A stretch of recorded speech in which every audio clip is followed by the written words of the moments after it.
Sa akin pong mga kapatid na pari, na kaninang umaga lamang ay nagsariwa ng pangako sa harap ng obispo na magsisikap na maging mabuting pari. At sa inyo pong lahat, mga kapatid sa ating Panginoong Hesus, magandang hapon po. Magandang hapon din po, Father. Sinisimulan po natin ngayon ang tatlong mahahalagang araw ng pagdiriwang para sa Pasko ng muling pagkabuhay. At salamat sa Diyos, nandyan ka at nakikiisa at makikibahagi sa ating pagdiriwang simula ngayon, bukas, at sa Sabado at Linggo ng muling pagkabuhay. Salamat sa Diyos sapagkat ito pong pagdiriwang natin ay isang tuloy-tuloy na pagdiriwang bagamat magtatapos tuwing hapon o gabi, pero ito ay magpapatuloy kinabukasan. Anong ibig sabihin?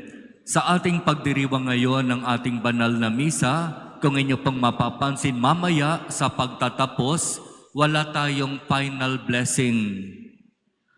Bukas, sa ating seremonya ng pagsamba sa krus, wala tayong magiging usual pagbati sa simula ng misa.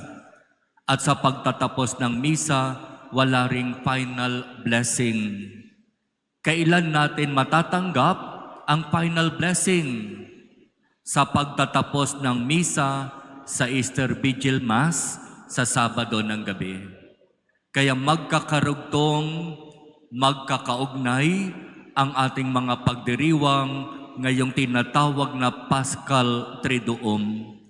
At napakahalaga na sa pagdiriwang natin ng Paschal Triduum na ito, malaman natin ang kahalagahan ng bawat araw. Na sa Huwebes Santo, tayo ay nagninilay sa pagpapakasakit ng ating Panginoon. At sa Biyernes Santo, magninilay tayo sa kanyang pagkamatay. At sa Sabado de Gloria sa Easter Vigil Mass, magninilay tayo sa kanyang naging tagumpay sa kamatayan, ang kanyang muling pagkabuhay. Kaya doon po sa tatlong iyon nahahati ang ating pagninilay dito sa tatlong mahahalagang araw na ito. Kaya sa atin pong pagninilay ngayong hapon, magandang balikan yung sinasabing pamamaraan at pagkilos ng ating Panginoon na nangyari sa bawat araw. Ngayong Huwebes Santo, tayo ay nagninilay sa pagkilos ng ating Panginoon kung saan siya ay nagtungo doon sa tinatawag na upper room. Doon sa silid, sa gawing itaas ng bahay kung saan ginanap ang tinatawag na huling hapunan. Nagsalo-salo ang mga alagad kasama ang ating Panginoon sa huling pagkakataon. At doon pagkatapos ng salo-salo, itinuro ng ating Panginoon sa mga alagad ang isang halimbawang dapat nilang tularan. Ito ay ang halimbawa ng pagpapakababa at paglilingkod. Sa Biyernes Santo, ang pagkilos ng ating Panginoon ay patungo sa krus kung saan iaalay niya ang kanyang sariling buhay. At sa Sabado de Gloria, sa pagsalubong sa linggo ng pagkabuhay, ang pagkilos ng ating Panginoon ay patungo sa Ama. Kaya kung sinasabi na sa Huwebes Santo, ang kanyang pagkilos ay patungo doon sa upper room. Iyon yung ating gagawin at sasariwain sa pagdiriwang natin ngayon. Kasama natin sa ating pagdiriwang ang mga nahirang para maging mga apostol. Galing sa sambayanan, pinili para tumayo bilang apostol nakakatawan sa 12 apostol na pinili ng ating Panginoon. At sa harapan nating lahat, sila ay huhugasan ng paa. Hindi po ito palabas lang. Hindi po ito para lamang maganda ang dating sa picture o sa video. Ang gagawin natin na paghuhugas sa paa ng mga apostol ay bilang pag-alaala at paggunita sa paghuhugas ng ating Panginoon sa paa ng kanyang mga apostol na noong una hindi nila naiintindihan kung bakit kailangang gawin. Kasi bakit? Ang gumagawa lang ng paghuhugas ng paa ay ang pinakamababang uri ng alipin. At tradisyon ito ng mga Hudyo. Kapag ikaw ay dadalaw sa tahanan ng isang Hudyo, bago ka tuluyang makapasok sa bahay, uugasan ka muna ng paa ng isa sa mga alipin. Kaya nung ginawa ni Jesus, nahugasan ang paa ng mga apostol, hindi pumayag sa umpisa si Pedro, Panginoon, bakit uugasan mo ang aking paa? Hindi mo yan dapat gawin. Iba ang dapat gumawa niyan sa amin, pero hindi ikaw. Pero ano ang sabi ng ating Panginoon?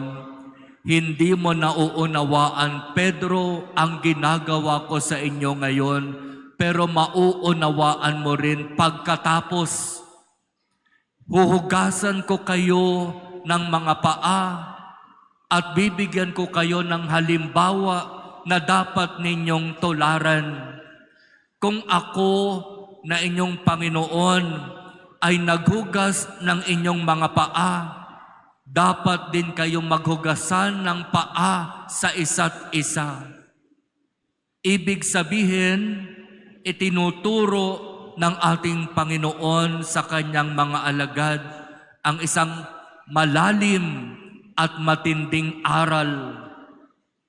Kinikilala ninyo ako bilang Panginoon, tandaan ninyo, ang Panginoon ay dapat magpakababa at sa kanyang pagpapakababa ay dapat maglingkod.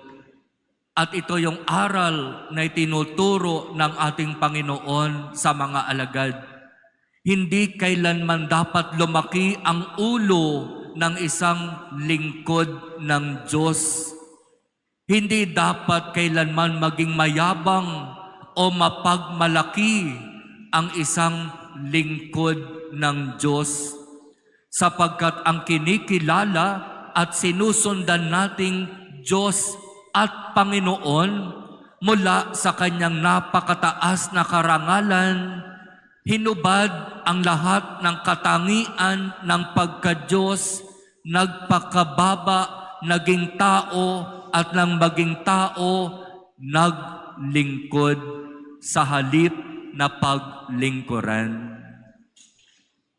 Kaya nakakahiya kapag ako na pari ay napakataas at mahirap sa akin ang bumaba.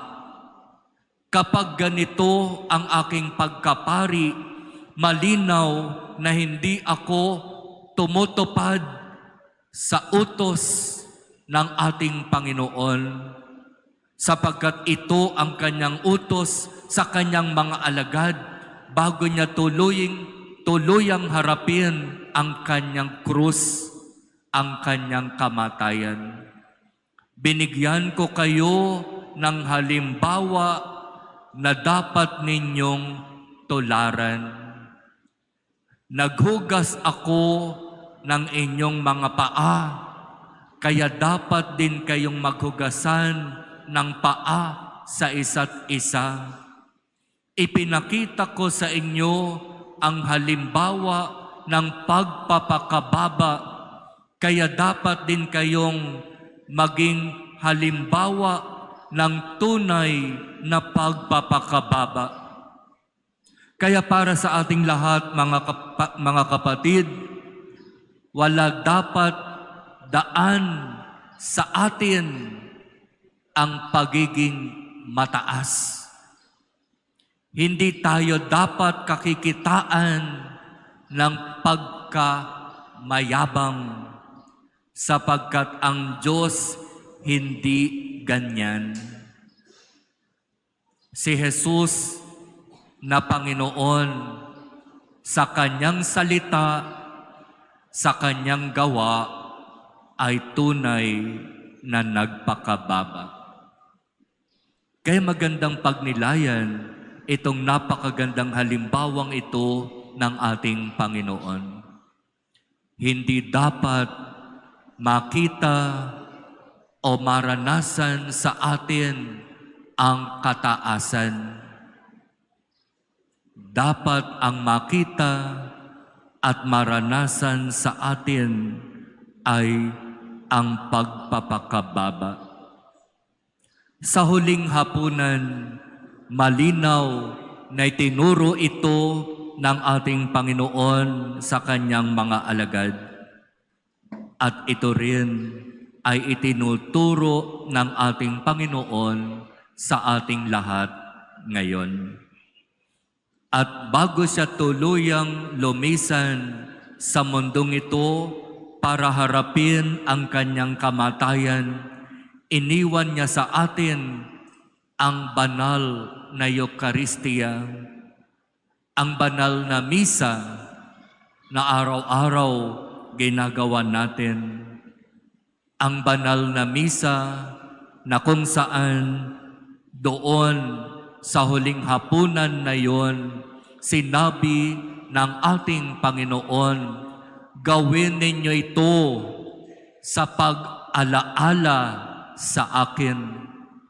Sa tuwing gagawin ninyo ang paghahain ng tinapay at alak, ako'y inyong inaalaala, at ang ginawa ko sa huling hapunan ay inyong binabalikan.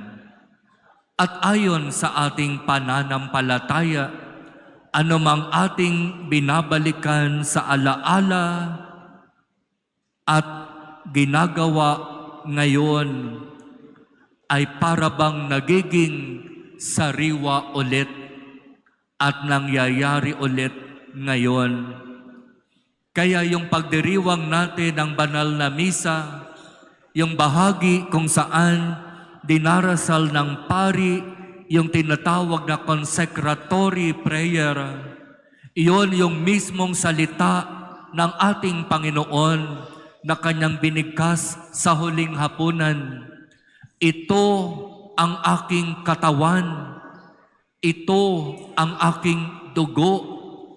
Tanggapin ninyo ito at gawin ninyo ito sa pag-alaala sa akin. Kaya hindi lamang basta't mga salita ito ng pari sa mata ng ating pananampalataya ang nangyayari sa banal na misa during consecration ay ang pagsasangayon ng kung ano ang nangyari sa huling hapunan. Kaya napakalalim ng misteryong ito ng banal na Eucharistia. Kaya minsan, kapag talagang isa sa puso natin ang ating pagdiriwang, ang ating pakikiisa, lalo na doon sa bahagi ng consecration, hindi mo mamamalayan para bang ikaw ay maiiyak na lang. Nangyari na po ba yon sa inyo? Na habang kayo ay nakaupo riyan, nakaluhod, at nakikiisa sa bahagi ng consecration, parang mapapansin mo na lamang tumutulo ang iyong mga luha. Pero hindi dahil may sipon, hindi dahil may ubo, hindi dahil may sakit, hindi dahil may mabigat na problema. Iyon ay dahil sa dakilang misteryo ng pag-aalay ng ating Panginoon ng kanyang sariling katawan at dugo para sa ating kaligtasan. At sino ba naman ang hindi maaantig dito sa napakahalagang paghahandog na ito ng ating Panginoon ng kanyang sarili upang tayo ay mailigtas at matubos sa ating kasalanan.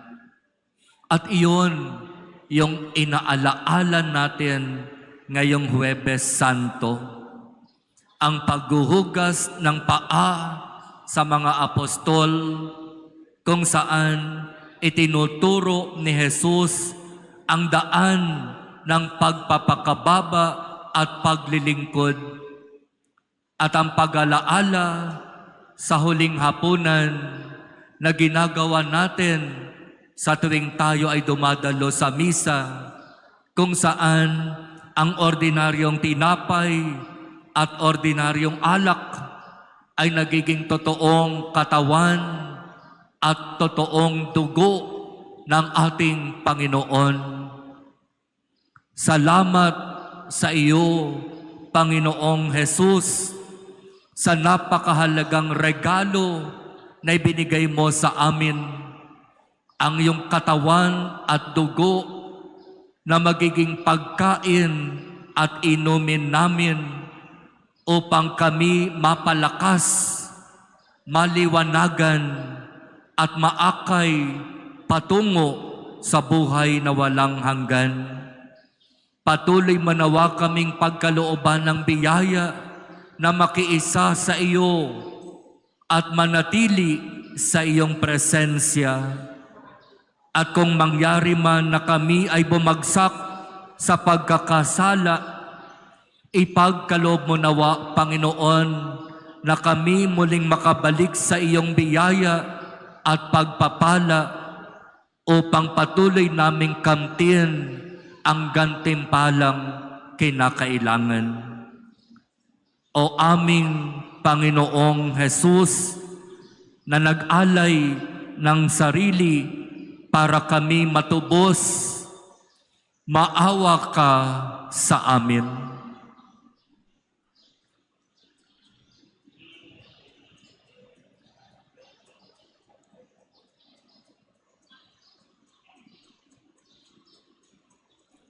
Amen.